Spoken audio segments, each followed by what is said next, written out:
Ruko itu berdiri di pinggir jalan kawasan padat penduduk, tepat di samping bengkel tua yang sudah lama tutup. 2 lantai bercat abu-abu pudar dengan papan nama Laundry Express 1 hari jadi yang menggantung miring. Dari luar tidak ada yang mencurigakan, tapi siapapun yang pernah menginjakkan kaki ke dalamnya tahu ada sesuatu yang tidak wajar di sana. Ruko itu disewa oleh seorang pria paruhbaya bernama Pak Robi. Usahanya cukup lancar saat awal buka. Ia merekrut 3 karyawan muda untuk mengelola laundry itu, yakni Lisa dan Rehan. Mereka bertiga bekerja sekaligus tinggal di lantai 2 karena jam kerja yang fleksibel. Awalnya mereka tak merasa ada yang aneh. Namun itu hanya bertahan seminggu pertama. Malam pertama, yakni tidur di lantai 2, ia dibangunkan oleh suara ketukan pintu. Pelan tapi ritmis. Ketika dibuka, tak ada siapapun. Ia mengira itu hanya suara dari luar. Tapi saat hendak tidur kembali, suara itu terdengar lagi. Kali ini dari jendela kamar. Ketika ia mendekat, samar-samar terlihat bayangan seseorang berdiri di balkon belakang yang seharusnya selalu terkunci. Esok paginya, Yani menceritakan hal itu ke Lisa dan Rehan, tapi mereka menertawakannya. Namun seminggu kemudian, giliran Rehan yang berlari ketakutan dari kamar mandi lantai 1. Katanya, saat membilas pakaian malam-malam, mesin cuci menyala sendiri, padahal kabel listriknya tidak tersambung. Dari cermin kamar mandi, ia mengaku melihat bayangan wanita berdiri di belakangnya tanpa wajah. Puncak keanehan terjadi saat Lisa mendengar langkah kaki dari lantai atas, padahal saat itu dia sendirian. Suara berat, lambat, dan seperti menyeret kaki. Ketika ia naik untuk memastikan, ia melihat semua lemari pakaian yang sebelumnya tertutup kini terbuka, dan baju-baju tergantung bergoyang sendiri meski jendela tertutup rapat. Pak Robi hanya menganggap semua itu sugesti. Namanya juga anak-anak, pasti takut tidur di tempat baru, katanya ringan. Tapi sejak itu, ketiganya mulai sering menginap di rumah masing-masing dan pulang terlambat keesokan harinya. Ruko itu tetap buka seperti biasa, tapi setiap malam lantai 2 seakan berubah menjadi dunia lain. Rasa pengap, bau amis tak jelas, dan bisikan yang muncul dari sudut ruangan membuat mereka tak bisa tidur dengan tenang. Yani adalah yang pertama mengundurkan diri. Saya nggak kuat lagi, Pak. Saya sering mimpi dipeluk dari belakang sama sosok hitam, dan pas bangun, baju saya basah kuyup, padahal AC mati, katanya dengan mata berkaca-kaca. Itu baru awal. Teror sebenarnya baru akan dimulai. Setelah Yani resign, hanya tinggal Lisa dan Rehan yang mengurus laundry. Beban kerja makin berat, tapi keduanya sepakat bertahan. Mungkin cuma butuh waktu buat adaptasi, ucap Rehan waktu itu. Namun, apa yang mereka alami setelahnya justru membuat keyakinan itu perlahan runtuh. Teror berikutnya datang bukan dari malam hari, tapi siang bolong. Waktu itu, hari Sabtu, dan seperti biasa, laundry cukup ramai. Seorang pelanggan perempuan berusia sekitar 30-an datang untuk mengambil pakaiannya. Sebelum pulang, ia minta izin untuk ke toilet lantai 1. Lisa yang sedang menyetrika hanya mengangguk tanpa banyak bicara. Beberapa menit berlalu, pelanggan itu belum juga keluar dari toilet. Lisa merasa aneh karena biasanya tak ada yang berlama-lama. Ia mengetuk pintu pelan. "Bu, maaf, enggak apa-apa?" Tak ada jawaban. Lisa mengetuk lagi. Kali ini lebih keras. Masih sunyi. Ia mulai panik. Bersama Rehan, mereka mencoba membuka pintu. Tapi anehnya, pintu terkunci rapat dari dalam. Tak ada suara, tak ada respon. Hanya kesunyian yang janggal. Rehan berinisiatif mengintip dari celah bawah pintu dan langsung mundur dengan wajah pucat. Ada kaki, tapi kebalik. Lisa tak percaya. Ia ikut mengintip dan benar. Kedua telapak kaki pelanggan itu tampak dari bawah celah pintu, menghadap ke belakang, seperti dilipat secara tidak wajar. Suasana langsung mencekam.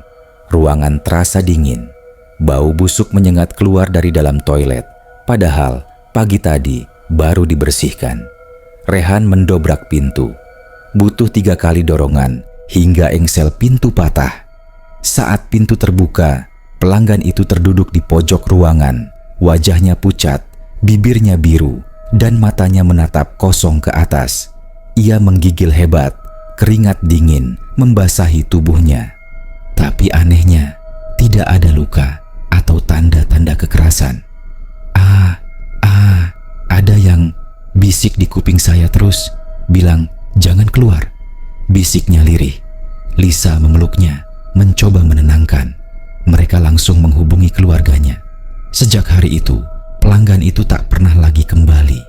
Bahkan, menurut kabar, dia dirawat di rumah sakit jiwa seminggu kemudian karena terus-menerus berteriak tiap malam, menyebut nama Nur sambil menatap ke arah pintu. Setelah kejadian itu, toilet lantai 1 ditutup dengan papan triplek. Tapi, teror tidak ikut berhenti. Justru semakin menjadi-jadi. Bukan hanya suara dan bayangan, tapi mulai ada sentuhan dan bisikan nama masing-masing karyawan di tengah malam. Lisa mulai merokok untuk menenangkan diri. Rehan tak lagi berani turun ke lantai 1 sendirian. Dan ruko itu semakin dingin dan sunyi meski siang hari. Hari itu hujan turun deras. Suasana ruko terasa lebih lembab dari biasanya. Lisa duduk sendirian di ruang setrika, menunggu jemuran kering. Rehan sedang keluar sebentar membeli makan malam. Waktu menunjukkan pukul 19.10. Tidak ada pelanggan. Hanya deru hujan dan suara detik jam yang terdengar dari dinding ruko. Mesin pengering di pojok ruangan tiba-tiba menyala sendiri. Lisa sontak menoleh. Colokannya belum dipasang. Ia yakin betul karena tadi sengaja mencabutnya untuk mencegah konsleting saat hujan deras. Tapi mesin itu berputar pelan, lalu makin cepat, mengeluarkan suara dengungan aneh, seperti bukan suara biasa dari alat elektronik. Lisa bangkit, berjalan perlahan mendekati mesin itu. Suara gesekan logam terdengar dari dalamnya. Seolah ada sesuatu yang terjepit, padahal tidak ada cucian di dalam. Dengan tangan gemetar, ia membuka pintu mesin pengering yang masih berputar. Tiba-tiba, brak, mesin berhenti mendadak. Dan dari dalam, keluar gumpalan rambut panjang yang basah, seolah tersangkut di antara putaran mesin. Lisa mundur terkejut, hampir terpeleset. Ia menatap dalam ketakutan. Rambut itu hitam, kusut, dan meneteskan air kotor ke lantai. Ketika Lisa hendak menyentuhnya dengan penjepit, rambut itu bergerak sendiri, seperti ditarik kembali masuk ke mesin oleh sesuatu yang tak terlihat. Dia menjerit. Rehan yang baru datang langsung menghampiri. "Ada yang di dalam mesin, Rehan. Aku lihat rambut, panjang banget," ucapnya panik. Rehan membuka mesin, tapi yang terlihat hanya drum kosong. Tidak ada apa-apa. Tidak ada rambut, tidak ada air. Hanya bau anyir yang menyengat dari dalamnya, seperti bau bangkai tikus yang busuk. Malam itu, mereka berdua memutuskan untuk tidur di lantai bawah, beralaskan kain pel dan tikar seadanya. Tapi, tidur pun tak membuat keadaan lebih baik. Pukul 2 pagi, Lisa terbangun. Tubuhnya terasa berat, seperti ditindih. Matanya terbuka, dan dalam remang cahaya lampu temaram dari ruang setrika, ia melihat jelas seseorang duduk di atas dadanya. Perempuan berpakaian putih lusuh, rambut menutupi wajahnya, dengan tubuh basah kuyup meneteskan air ke lantai. Bau amis memenuhi ruangan. Mulut wanita itu membuka, dan dari celah giginya yang hitam terdengar suara serak, "Kamu gantikan aku ya?" Lisa berteriak keras. Rehan terbangun dan langsung menghidupkan semua lampu. Sosok itu sudah menghilang, tapi bekas air berlumpur masih menetes di dada Lisa dan mengalir ke lantai. Sejak malam itu, Lisa tak pernah bisa tidur nyenyak lagi. Setelah kejadian di mesin pengering, Rehan memutuskan untuk memeriksa rekaman CCTV.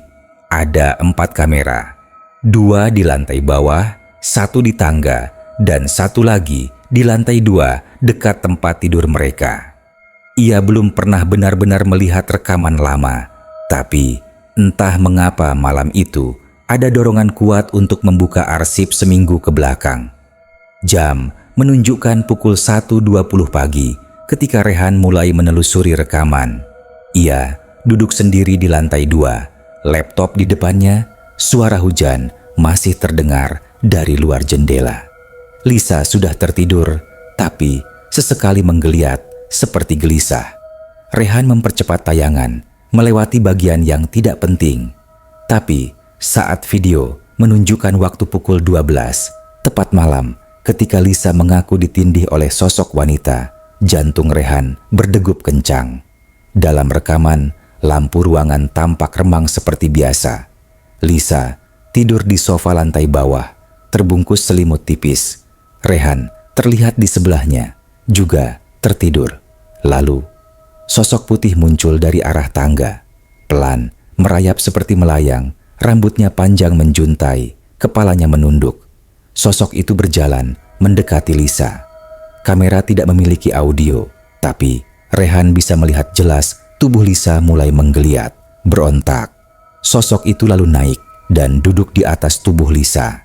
Di momen itu, bayangan hitam samar seperti keluar dari tubuh Lisa, seolah sedang diambil paksa sesuatu. Rehan menggigit bibir. Tangannya gemetar saat mencoba rewind dan melihat ulang. Kali ini, dia memperbesar layar.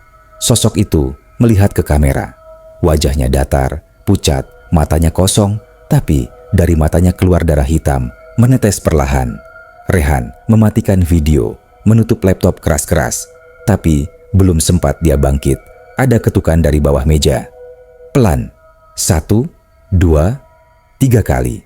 Dengan napas tak beraturan, ia membuka selimut meja kerjanya. Kosong. Tapi saat dia duduk lagi, suara serak terdengar sangat dekat di telinganya. Jangan matikan aku. Rehan menoleh, tak ada siapa-siapa. Ia lari ke lantai 1, membangunkan Lisa sambil menangis. Malam itu mereka keluar dari ruko dan tidur di warung seberang yang sudah tutup, hanya bersandar di kursi panjang tanpa alas. Besok paginya, Rehan memutar ulang rekaman yang sama di hadapan Lisa. Setelah menontonnya, Lisa hanya diam, pucat, dan akhirnya berkata, "Kayaknya bukan kita yang kerja di sini, Han, tapi dia." Setelah menyaksikan rekaman CCTV, Rehan dan Lisa semakin yakin bahwa ada sesuatu yang jauh lebih besar dari sekadar gangguan biasa. Mereka memutuskan untuk tidak tinggal di ruko malam itu. Tapi saat siang menjelang, mereka harus kembali karena masih ada laundry pelanggan yang belum selesai. Saat bersih-bersih lantai 2, Rehan membuka lemari penyimpanan tua di dekat gudang kecil yang sebelumnya tak pernah disentuh. Di dalamnya hanya ada beberapa lap kain lama, botol deterjen kosong, dan sebuah buku lok lusuh dengan cover biru pudar. Rehan membukanya perlahan. Ternyata itu buku catatan lama, bertuliskan tangan dengan spidol merah. Laundry Nur, catatan harian 2018. Lisa menatap Rehan dengan bingung. "Nur, siapa itu?" Rehan menggeleng. Mereka mulai membaca isi buku tersebut. Halaman pertama tampak biasa, catatan pelanggan, jumlah cucian, tanggal masuk dan keluar. Tapi semakin ke belakang, catatannya berubah jadi tulisan tak beraturan, seperti ditulis dengan tangan gemetar. Hari ini baju pelanggan hilang sendiri, padahal sudah kupisahkan. Tapi selalu muncul lagi, basah dan berlumuran tanah. Aku dengar suara tangis dari mesin pengering. Tapi saat dibuka, isinya kosong. Mereka bilang aku gila, tapi aku tahu dia belum pergi. Aku tak akan tinggal di sini lagi, tapi kemanapun aku pergi, dia mengikuti. Aku capek, aku lelah, aku ingin berhenti, tapi dia tidak mau. Tolong, siapapun yang baca ini, jangan buka pintu belakang gudang. Jangan. Tulisan terakhir seperti digores dengan tekanan kuat, hampir merobek kertas. Rehan dan Lisa berpandangan. Mereka bergegas ke belakang gudang, tempat yang disebut dalam buku itu. Selama ini, pintu tersebut selalu terkunci. Tapi, sore itu, entah kenapa, pintunya terbuka sedikit. Aroma anyir langsung menyambar. Cahaya matahari nyaris tak tembus ke dalam ruangan itu. Hanya ada satu benda di sana, kursi plastik merah dan sebuah ember besar berisi pakaian basah yang sudah membusuk. Lisa mendekat, ingin menyalakan senter ponselnya. Tapi sebelum sempat menyentuh tombolnya, dari dalam ember muncul tangan kurus pucat yang mencengkeram baju dan perlahan menyelam kembali. Keduanya langsung mundur. Tiba-tiba terdengar suara wanita menangis, bukan dari luar, tapi dari speaker musik laundry yang bahkan belum dinyalakan. Mereka lari turun, keluar dari ruko tanpa menutup pintu. Saat di luar, Rehan baru sadar. Tulisan di dinding dekat pintu belakang yang sebelumnya tertutup rak bertuliskan, "Nur masih di sini. Nur tidak pernah pergi." Hari itu, langit mendung. Rehan dan Lisa masih bekerja di laundry, meski tidur mereka kini pindah ke kos sementara. Mereka sudah sepakat cukup kerja di sana sampai akhir bulan lalu, resign. Tapi kejadian siang itu membuat mereka berpikir dua kali untuk bertahan seminggu pun. Seorang pelanggan bernama Ibu Rasti datang membawa 2 karung pakaian. Ia terlihat ramah, wanita paruh baya dengan baju batik. Setelah transaksi selesai, ia meminta izin. "Dek, boleh numpang toilet ya? Nggak tahan nih dari tadi nahan di jalan." Lisa menunjuk ke arah belakang. "Silakan Bu, lewat lorong samping, nanti toilet di sebelah kanan." Ibu Rasti berjalan santai, membuka pintu lorong sempit yang menuju ke toilet dan gudang kecil. 5 menit, 10 menit, 15 menit, tak kembali juga. Lisa mulai gelisah. Ia mengetuk pintu lorong. "Bu, nggak apa-apa?" Tak ada jawaban. Lisa panggil Rehan dan mereka berjalan ke lorong. Di sana, pintu toilet tampak tertutup rapat. Mereka mengetuk. "Bu Rasti?" Tiba-tiba, suara dari dalam. "Buka pintunya. Tolong, ini nggak bisa dibuka." Lisa mencoba memutar gagang pintu. Terkunci dari dalam. Anehnya, meski pintu hanya dari kayu triplek dan tak ada pengunci otomatis, tetap tak bisa dibuka. Suara Ibu Rasti makin panik. "Tolong, tolong, di dalam ada yang ketawa. Saya nggak bisa lihat wajahnya. Tapi dia di pojokan, duduk di atas kloset. Bajunya putih, bajunya putih." Lisa mundur. Rehan mencoba mendobrak pintu. Tak berhasil. Suara tangisan mulai terdengar jelas dari dalam. Dan saat Lisa hendak menelepon tukang kunci, tiba-tiba pintu terbuka sendiri. Kosong, tak ada siapapun. Toilet basah, tapi kosong. Tak ada Ibu Rasti. Mereka berdua terpaku. Tak lama kemudian, suara pintu depan terbuka.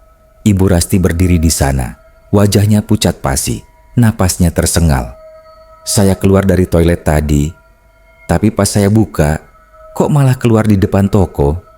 Saya tadi terkunci di sana hampir 1 jam. Kalian nggak dengar saya teriak?"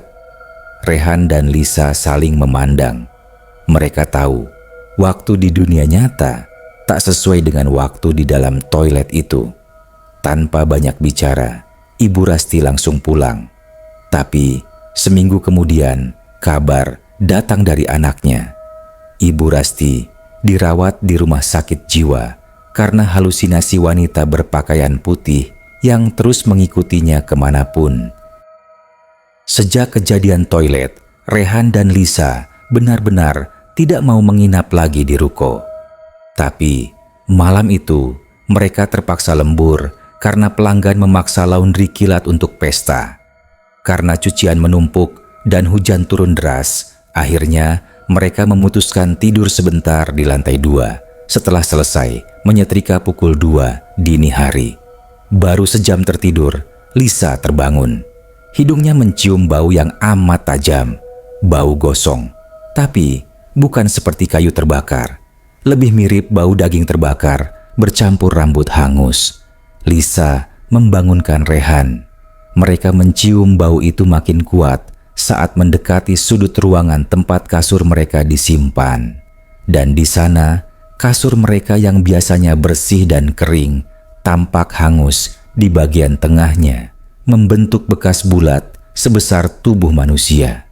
Lisa mendekat, menyentuh bagian kasur yang gosong, masih panas. Tapi anehnya, tak ada api, tak ada asap, tidak ada tanda-tanda pembakaran. Rehan, ini bau manusia kebakar. Kamu pernah cium kan waktu kecelakaan dulu? Suara Lisa gemetar. Rehan hanya mengangguk, wajahnya pucat. Tiba-tiba, di belakang mereka, terdengar suara pintu lemari kayu terbuka sendiri. Krek. Dari dalam lemari itu, muncul suara berat, seperti bisikan. Aku yang dibakar di sini. Mereka sontak lari keluar kamar. Saat melewati tangga, Rehan sempat menoleh. Di lantai atas berdiri sosok wanita setengah tubuh. Rambutnya mengelupas, kulit gosong, dan matanya seperti leleh. Tapi tetap menatap mereka. Wanita itu tidak berjalan. Ia melayang. Sampai di bawah, mereka berusaha membuka pintu rolling door. Tapi seperti sebelumnya, pintu itu terkunci rapat. Mereka menekan-nekannya, mengguncangnya, tak ada hasil. Lisa menangis sambil menutup telinga. Sementara Rehan hanya bisa duduk di pojokan sambil membaca doa. Tiba-tiba lampu menyala sendiri, dan di mesin pengering yang tadinya kosong, terlihat sesosok tubuh wanita meringkuk. Tubuhnya gosong dan menempel di drum besi mesin. Mulutnya bergerak, "Aku Nur. Aku mati di sini, aku dibakar di sini." Lalu lampu padam dan semua sunyi, tak ada suara, tak ada bayangan. Rolling door pun tiba-tiba bisa dibuka. Mereka berlari keluar seperti dikejar maut. Sejak malam itu, mereka tak pernah kembali ke lantai 2. Bahkan barang-barang pribadi mereka pun ditinggalkan begitu saja. Beberapa hari setelah kejadian bau daging gosong di lantai 2, Rehan dan Lisa berniat mengambil barang pribadi mereka yang masih tertinggal. Mereka datang siang hari, membawa 2 teman sebagai peneman. Tapi saat naik ke atas, suasana tetap muram. Bau hangusnya masih ada, walau tak sekuat dulu. Saat memindahkan tumpukan kardus di sudut ruangan, Rehan menemukan sebuah map tua berdebu. Isinya beberapa lembar dokumen kusut, salah satunya kontrak sewa ruko atas nama seseorang bernama Ibu Darmi, penyewa pertama ruko itu sebelum dijadikan tempat laundry. Yang bikin bulu kuduk berdiri, di belakang kontrak itu ada selembar surat tangan yang penuh bercak coklat seperti bekas darah kering. Surat itu seperti peringatan, tapi sebagian sobek dan sulit terbaca. Potongan kalimat yang bisa terbaca, "Jangan tempati lantai 2, karena kejadian Nur dibakar, tidak utuh. Tubuhnya tak pernah ditemukan utuh, bau itu akan kembali." Rehan langsung ingat sosok wanita gosong yang meringkuk di mesin pengering. Nama itu disebut Nur. Lisa menelpon seorang warga sekitar yang sempat tinggal lama di blok itu. Setelah didesak, warga itu akhirnya bicara lirih. "Iya, dulu yang punya ruko itu orang kaya, tapi simpanan banyak. Salah satunya Nur, anak panti yang diangkat jadi asisten rumah. Katanya mereka bertengkar.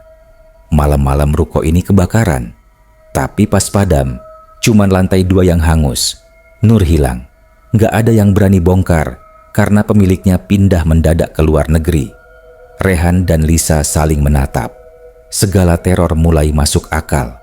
Nur bukan hanya arwah penasaran, dia korban. Dan kemungkinan besar jasadnya masih di dalam ruko itu. Terkubur di lantai 2, mungkin di balik lantai semen atau tumpukan keramik yang ditambal asal-asalan. Setelah hari itu, Rehan dan Lisa resmi resign. Mereka tak ingin berurusan lebih jauh.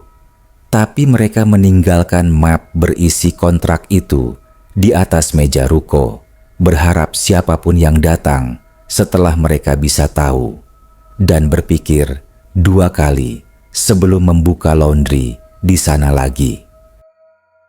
2 minggu setelah Rehan dan Lisa pergi, pemilik laundry tetap ngotot membuka usahanya. Meski sudah mendengar kabar seram dari warga sekitar, dia menganggap itu hanya cerita untuk menakut-nakuti. Ia mempekerjakan seorang karyawan baru, namanya Jody, pria muda, perantauan, butuh uang. Jody menginap di lantai 2 karena pemilik bilang, "Toh, yang dulu lebay aja itu anak-anak."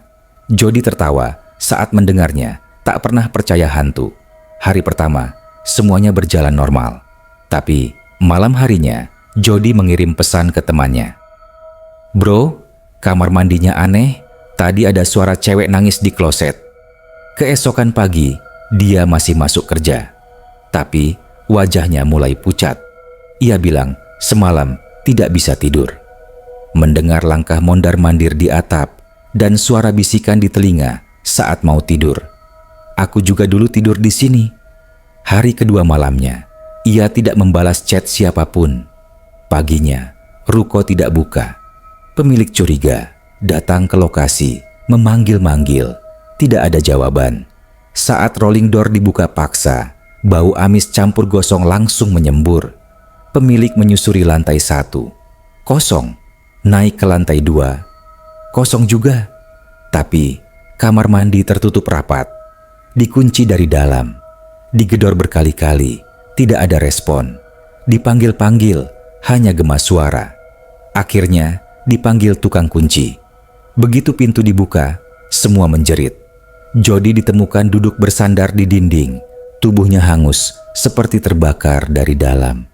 Tak ada api, tak ada bekas kebakaran di dinding.